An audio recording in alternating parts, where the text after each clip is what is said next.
All right, so everybody, we're here for a MS Conversations now. This is MS Patients Voices, and this is a series that we began sometime during the pandemic.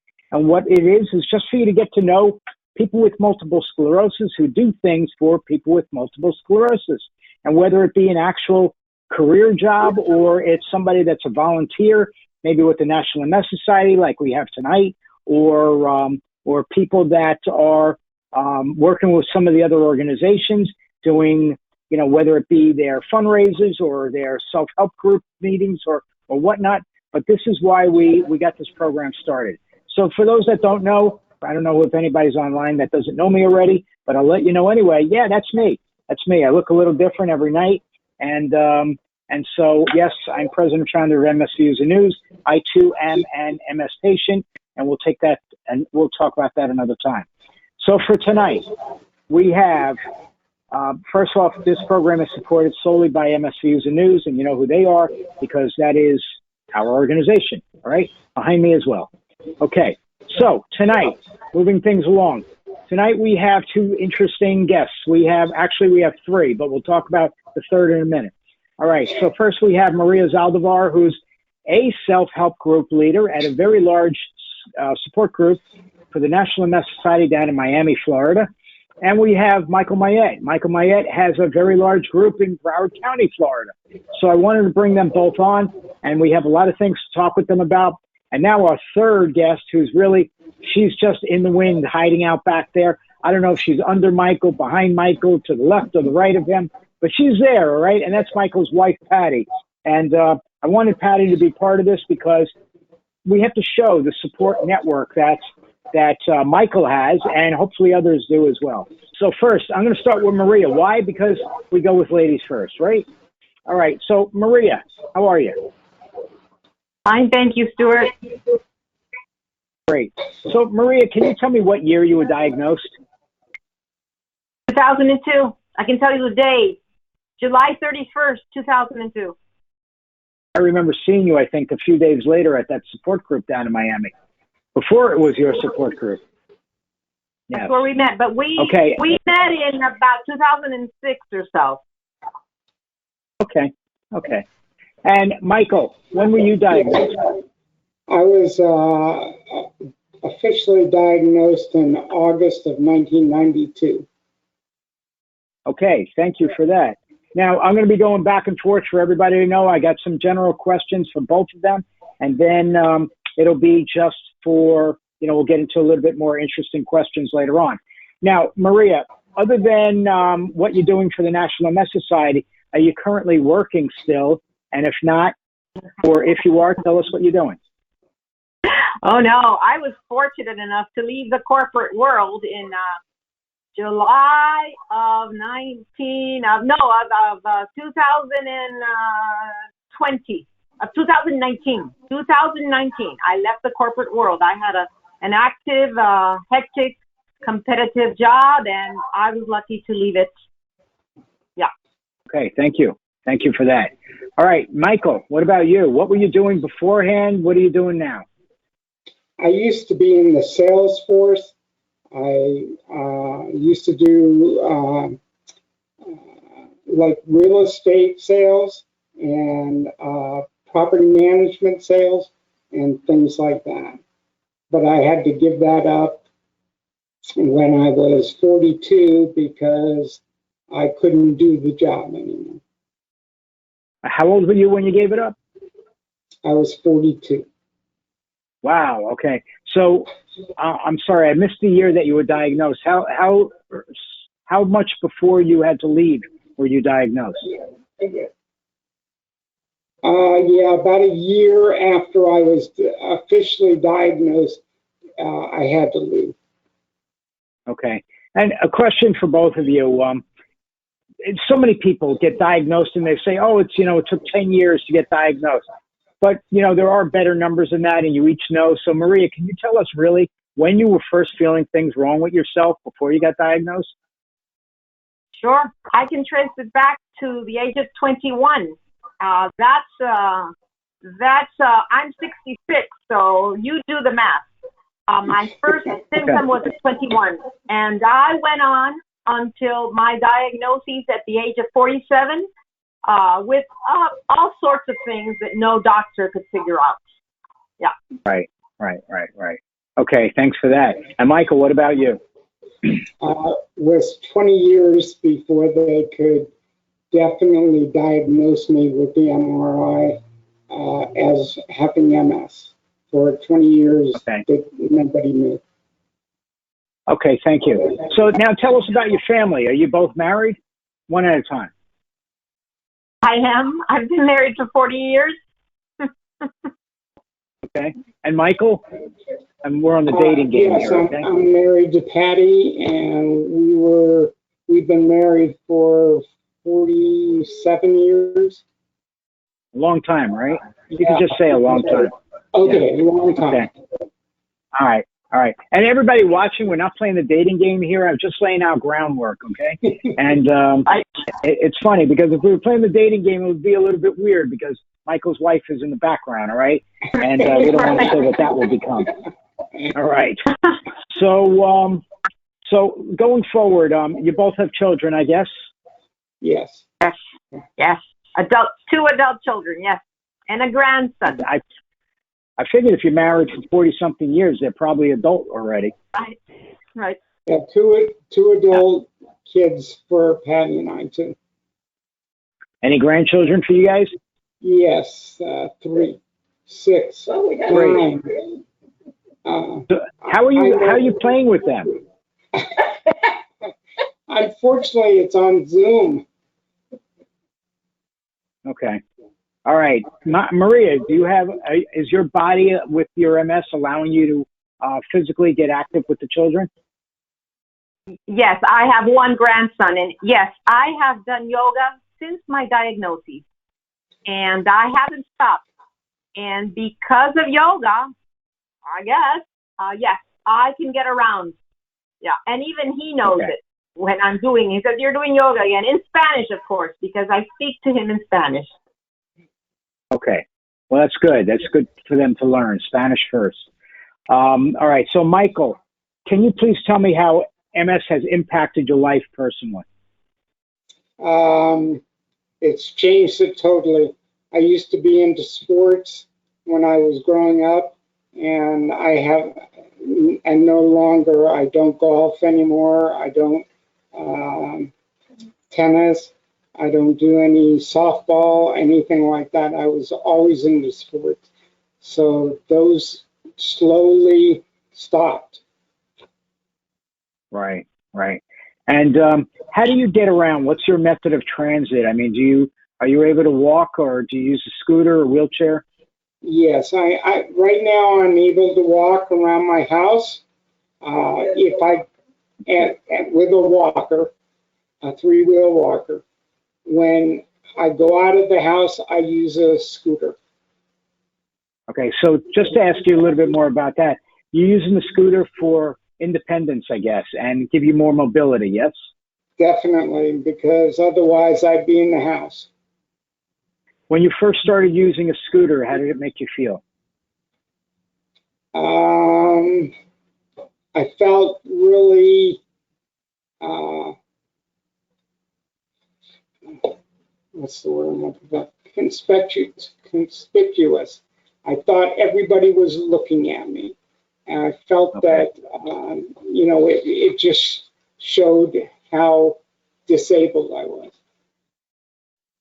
Okay. What about so somebody from the audience just asked a question for me to ask you, and it's coming from a person named John. What about a mobility chair? Why not use that instead?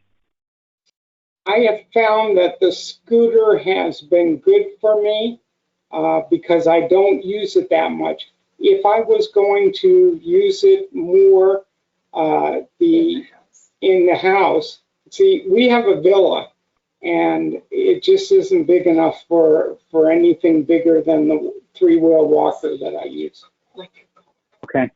Okay, got it. All right, Maria, let's go with you. I mean, how has MS impacted you personally? Well, there are things that are not seen Physically, it has not impacted me much. Little quirks here and there that I have to work around. I've learned how to eat with my left hand because of my right hand tremor. So I'm an expert with my left hand. People think I'm left-handed, and no, I'm not. The fact that it's there has changed my life because these are little things that I deal with physically, but emotionally, it's always there with me. It's like a ball and chain, and you have to overcome that. But it's there. Sure. It's always present. How's your mobility? My mobility is very good. Okay. Thank you for that. It's excellent. Right. It's excellent, Great. And I keep up the yoga without fail. That's good. That's good. All right. So just so you all know, since I'm a patient also, Maria, I use both hands for everything, but one at a time. Yeah, I agree. Okay. In other words, I don't try to take a pen and use them both like that. So it would look funny though. Okay. All right. Let's go on to something else. In what year did you become the facilitator of your support group? And let's start with Maria. What year did you take over your group down there? It was 2012, and I wasn't alone. There was another lady with me, Kirsty Bray. The society approached us and asked if we could take over for two charming, dear friends that had stopped facilitating the group. So we took it on, and Kirsty left about 2016 or so. She left Miami. So I continued alone. That's right. And they wanted to know if I needed a co-facilitator, and I said, no, because the group is so cohesive that they are the support. If I call them because I cannot come to the group, illness, things happen. They take over. They're just they're there. So no, I don't need a co-facilitator because I have several co-facilitators that do it marvelously well. Okay, great. Thank you. And Michael, what about you?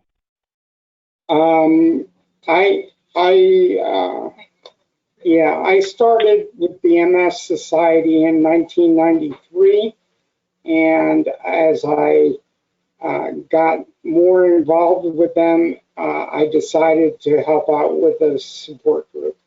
I actually went to a support group. The people that were running it were leaving. That was their last meeting, and Patty and I took it over so that they wouldn't have to disband.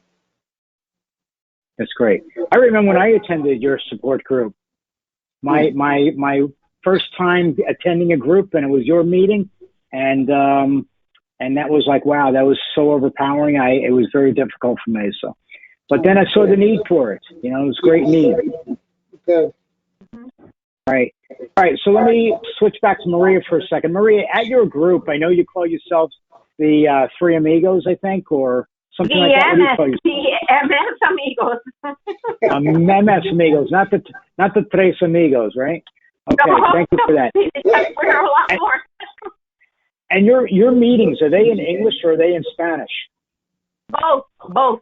But if there is someone that attends that does not speak Spanish, we will not speak in Spanish.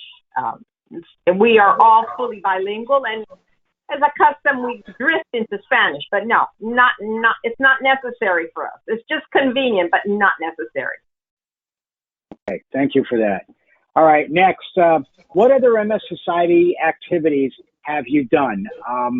So, Michael, I'm going to start with you on this. I know you've done a tremendous amount over the years. That's why I do want to start with you, but then we'll get back to Maria because Maria's got different functions going on. Okay. I've been involved with the Walk MS. I've been involved with the Bike MS. And I've been involved in really anything that they've been doing, I've tried to be a part of that to bring the people that are in my support group to get them involved in it. Okay. Social programs that we've done and things like that. Yeah. Also, you used to help out at the society headquarters in South Florida doing the mailings and other things there too, right? Correct. Yes. Trying to get those out to everybody so they knew what was coming up and things like that. Yes. Question for both of you. Have either of you received recognition from the National MS Society for the things that you've done? And let's start with Maria on this, please. Yes, we were voted and we were elected, chosen in 2019, the Outstanding Group of the Year. You see, they realized that we maintained a good group, a large group constant. And at one time, we branched off to a member of the group that settled in another city in Florida, and he branched off. And we were called the East Coast and the West Coast. That didn't continue. Yeah, right, Michael.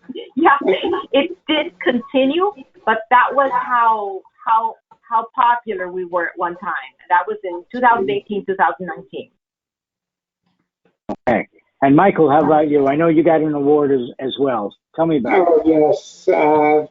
That's how they keep us volunteering.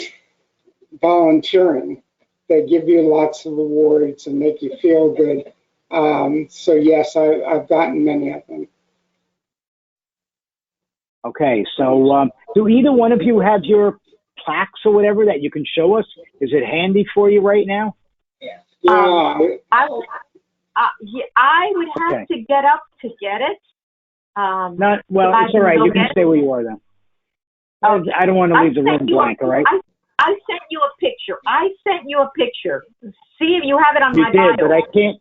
You did, but I can't put it on the screen. Okay. Okay. All right. So going forward. There. Yes. Great.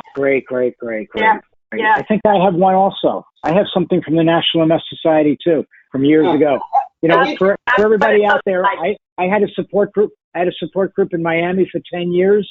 And then it was me and the two ladies that Marie was talking about earlier. And then when I left, it was just the two ladies doing it without me for a period of time before Maria took that over. But it was a great thing to do. It was very rewarding. And so let's talk about that. How do you feel? How do you feel by being able to do this group? What compels you to get involved with it? I'm going to start with Maria. What compelled you to get involved with the peer group? Why did you want to become a facilitator? And how does it make you feel from doing this? It's very therapeutic. Very therapeutic. I would say, Michael, I think you'll agree, it's even a selfish thing where we may be giving other people a lot of information and company and all the good things that come out of a support group, but we ourselves are just, it's great for us. That's great. And Michael, what about you? Same thing. I've done it so much that I feel I started doing it, and I've met so many great people through it. And it makes me feel good that I can help people try to go through the hoops that MS puts us through. Okay, well, thank you for that. And now I'm going to bring in, I'm going to have questions for your wife. I told her only one, but I lied. All right, I'm going to have more than one. All right. So firstly, Michael, I know that Patty has been extremely supportive to you. And the reason why I wanted her to be part of this conversation is because people need to know that, you know, their families could be a great support network. There are people that, you know, want to live their MS and just want to deal with it themselves and don't want to get their families involved.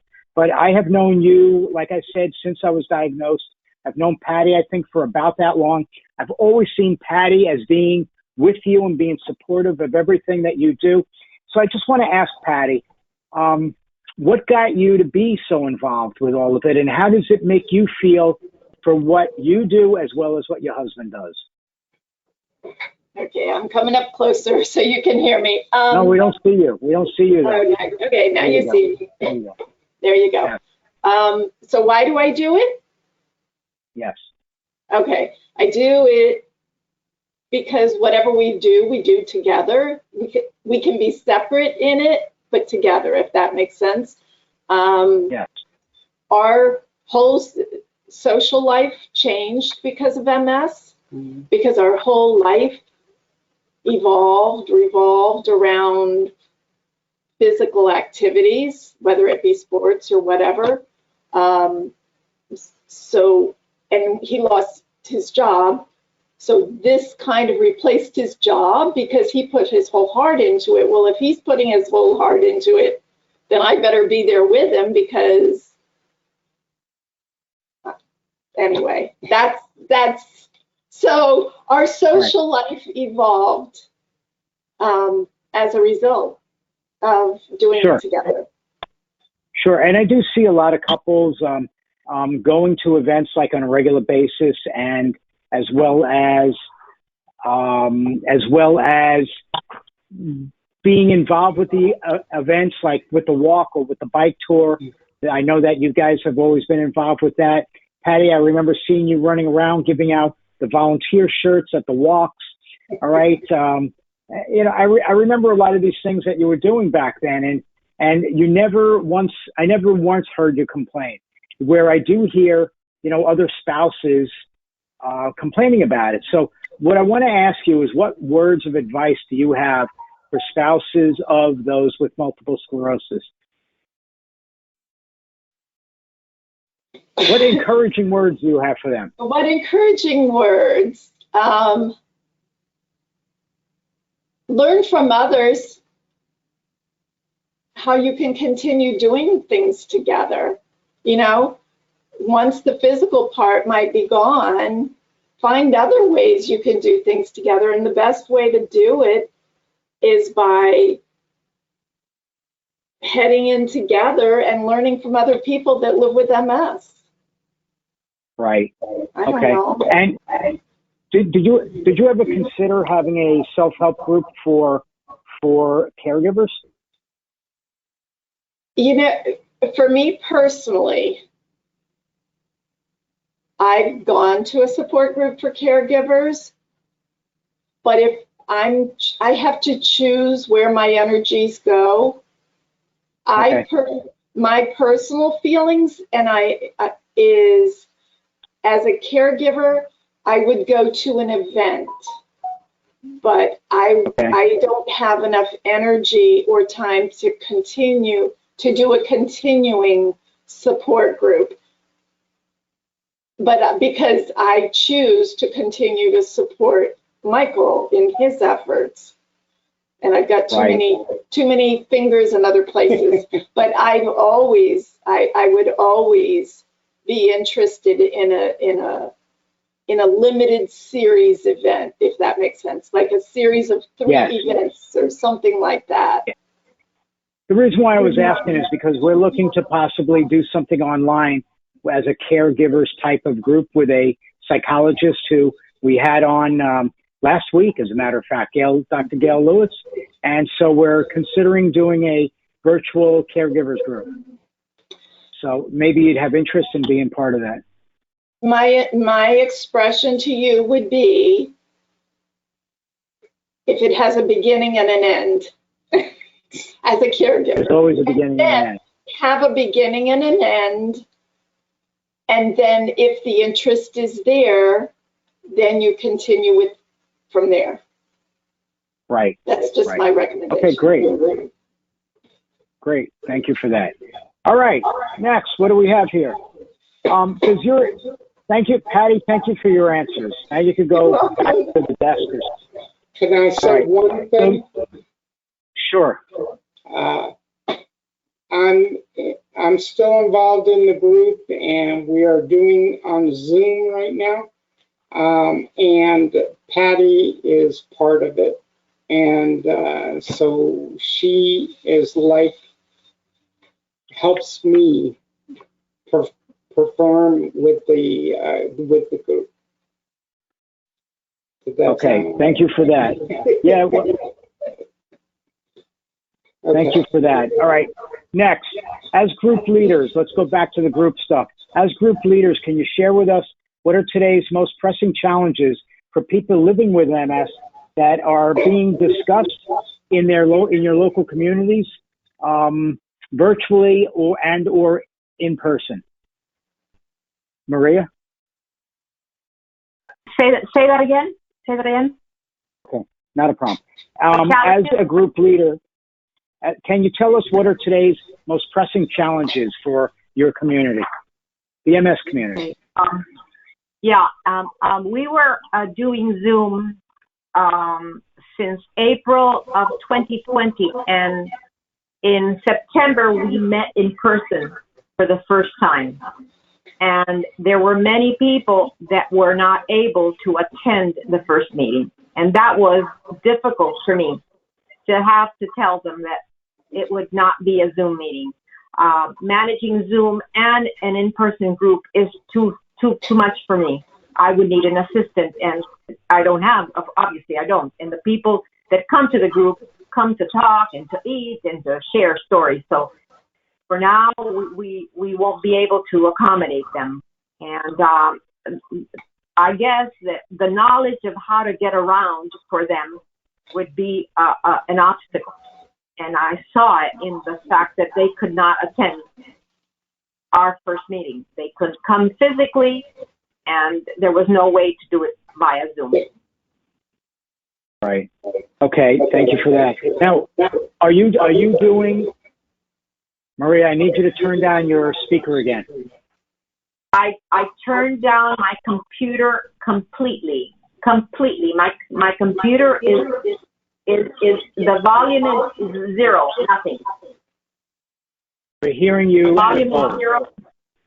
Okay, so Tell them we hear fine. Okay. All right, great. All right, so next, I don't hear it now. Well, I do. I actually do still hear it. I'll have to deal with it. So, Michael, what about you? Is there any pressing challenges going on with your members? Yes, I agree that we're trying to think about getting back to face-to-face. The society has stopped all face-to-face programs for the last year and a half, maybe more. They are looking into starting up again. I've talked to my group about it, and none of them are really anxious about getting together face-to-face right now. But okay, we'll see how things go as we go further. Okay. All right. So, I find that different. We know that there are active support groups now happening in various parts of the country. In fact, I'm supposed to be doing an event in Cincinnati, live in person on December 2nd. And somebody just got in touch with me that their large support group meeting is that same night in person, and it's going to be their first meeting going back. And, so we got some issues with that right now. But we'll get it all worked out. Maybe their first meeting will be at our program. Who knows? All right. So that could work out beneficial for them as well. So, but we are seeing it even in areas where COVID or Delta variant is higher than it was months ago, yet they're getting back together from a distance, more or less. I guess you could say how we've been doing even our live events is that they're just doing it far apart, telling people to come wearing masks. So these are just things that I'm offering that, maybe you can get your people, to do this, even especially for those that are vaccinated. All right. They should be. Why did they get vaccinated? They got vaccinated so they could feel more comfortable and hopefully not get very sick. So you would, it's just something that you may have to teach people also what to do to get back into doing some of the normal things of life. That's true. So, yeah. Well, okay. So now, Maria, let's go back to you again. do you have support partners? Going back to yourself. My husband doesn't participate in anything. Well, he does take me if it's a long distance, and you've met him. You know, when I was on your board, he would go to things that were far away. And he does not show his face. If I pulled him now, I could get him to come, but it's not needed. But he's there for me. Without question, anything I need, MS-wise, he's there. Whatever is necessary is happening. I don't even have to ask. He'll be there. He'll do it, whatever I need. Okay. So going to another question now for both of you. Do you all include, or do you try to get the support partners for everybody that's in your groups to be involved with your group meetings, whether they're virtually or in person? Maria. Well, I know the story of everyone, and when partners don't come, I know why. And it's so-so. Some partners come voluntarily, and I love it. Other partners never come, and I know why. It's because either they're busy or the patient doesn't need it. There are patients that don't need the physical presence of their support partner, like me. So it depends. It depends. Okay. All right. Thank you. Michael, how about you?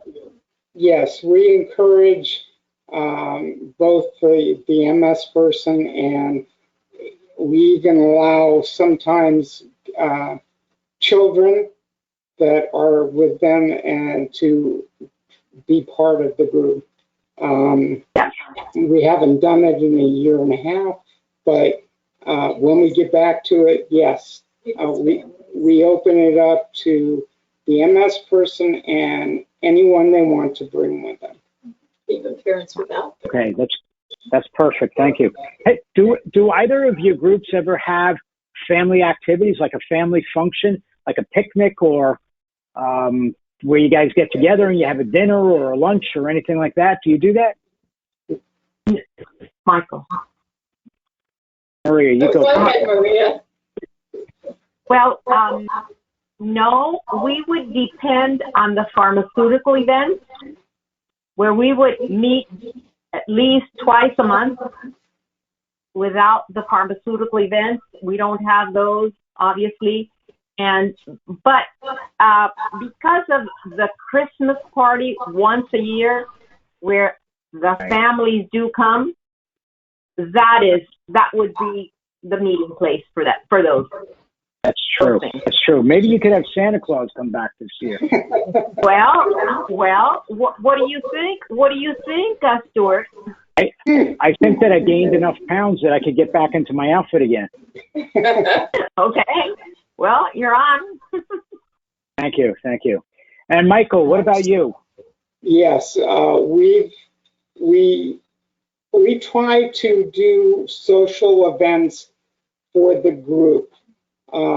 We haven't done it yet because of the COVID, but other than that, we try to get together with the whole family. Partners, friends, and all that kind of stuff.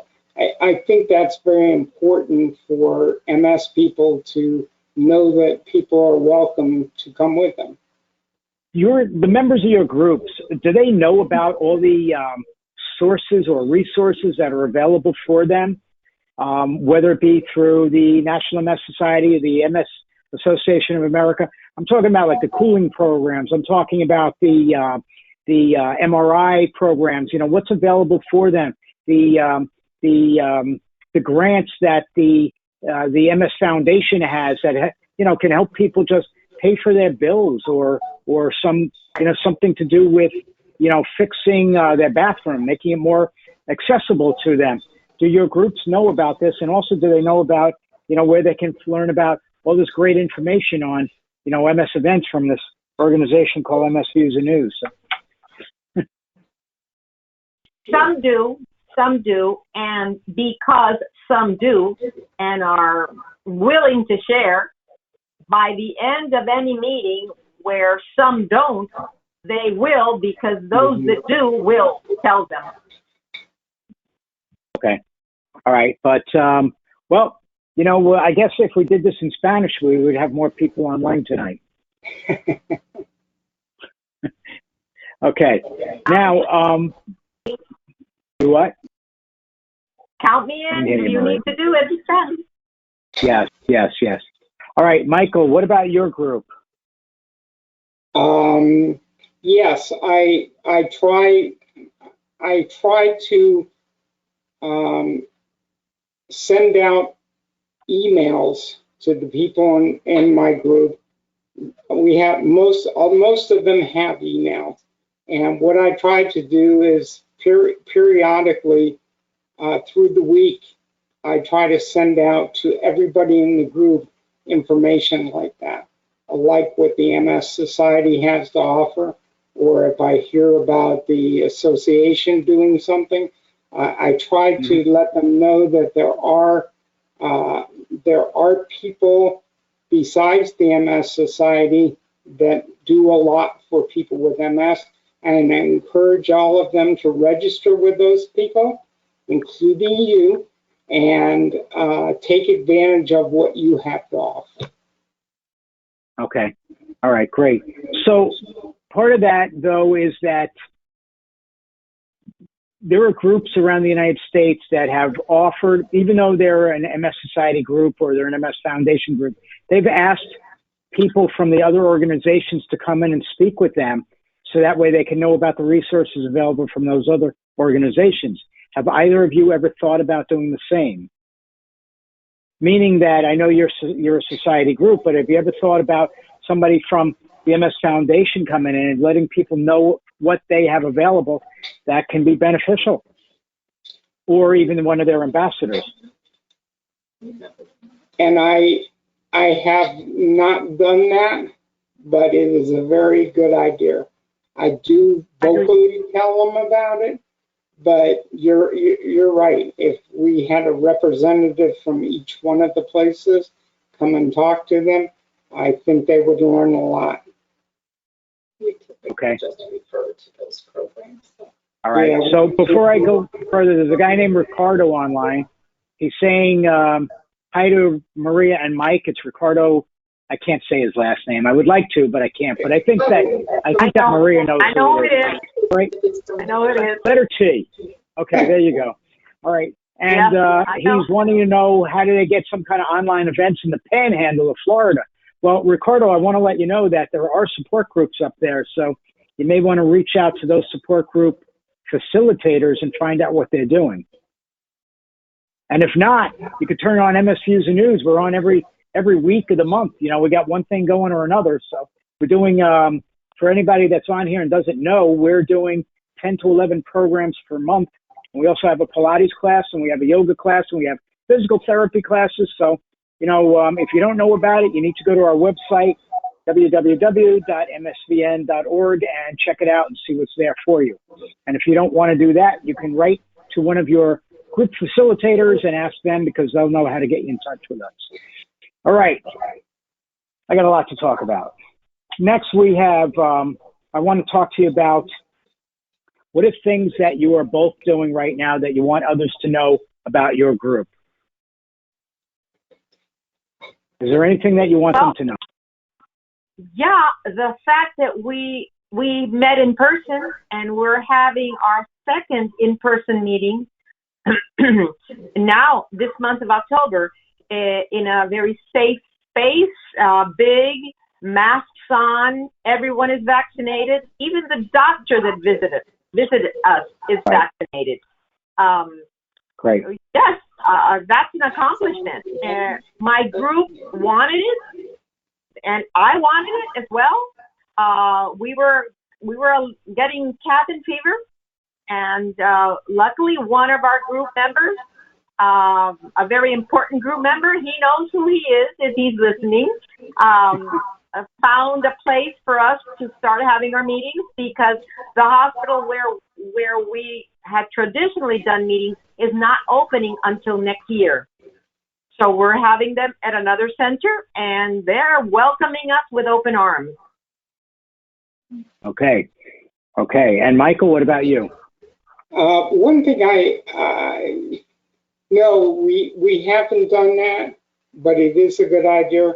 But what we are doing instead, since it's on Zoom, we are doing it weekly rather than monthly.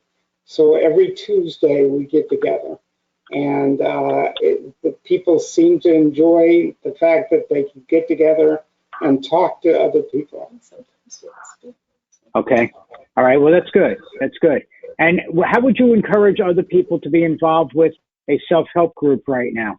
Maria, can you start with that? We have a page on Facebook, and we have a chat on Facebook, since Facebook is so popular. And that is a good way to spread the word. And I'm very verbal about having MS. Everywhere I go, I mean, jury duty, the laundry, the supermarket, wherever. So I'm a walking ambassador. I mean, everywhere I go, it's like I have a placard on that says I have MS. And sometimes I bring them in like that. Sometimes, and then I have friends that do my legwork for me. Friends that know I have MS will refer people to me. So in my case, it's a lot of word of mouth. Mm-hmm. Okay, Michael, what about you? I do a lot of phone calls. I find that, it's important that people with MS have somebody contact them every once in a while. So I try to put it in my day-to-day stuff to call certain people and that kind of stuff to keep in touch with them. And I have found that has kept people involved. So another question, since you're doing virtual events, is this open to everybody, whether or not they're in South Florida? Yes. We have we have somebody in Vero Beach that comes to our support group. And someone that the reason why I'm asking is because there are a couple of people online that are saying that the groups in their area are no longer happening, or that one person, a group leader, recently resigned. And I guess maybe this would be a great time for people online to know that they could always visit your group.